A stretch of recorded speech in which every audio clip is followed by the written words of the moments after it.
নবী সাল্লাল্লাহু আলাইহি ওয়াসাল্লাম বলেছেন চোখের বদনজর এমন সত্য যে একটা উটকে এই রান্নার ডেকচির মধ্যে ঢুকাই ফেলতে পারে। মানে একটা উট খুব সুন্দর ভালো, আপনি দেখছেন মাশাআল্লাহ বলেন নাই, নজর লেগেছে, উটটা মারা গেছে দেন তারপর তাকে জবাই করে খেয়ে ফেলতে হয়েছে। একজন সাহাবী গোসল করছিলেন, গোসল, এটা হাদিস সহিহ, এই আলেম ওলামা যারা আছেন তারা জানেন যে এই হাদিস সহিহ। একজন সাহাবী গোসল করছেন, তার গায়ের চামড়াটা খুব সুন্দর ছিল, একদম স্কিনটা অনেক সুন্দর থাকে না এমন কিছু মানুষ।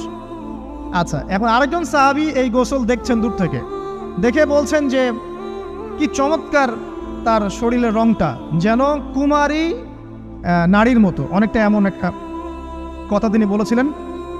সাথে সাথে এই সাহাবী অজ্ঞান হয়ে পড়ে গেছে। কোন সাহাবী? যিনি গোসল করছিলেন। এটার আপনি কোনো ব্যাখ্যা দিতে পারবেন না, তো এখানে কোনো সায়েন্স দিয়ে বা মেডিকেল সায়েন্স দিয়ে আপনি কোনো ব্যাখ্যা করতে পারবেন না। একটা ব্যাখ্যা দিতে পারেন, কিন্তু কেন সেটা হলো সেটা আপনি অ্যান্সার খুঁজে পাবেন না।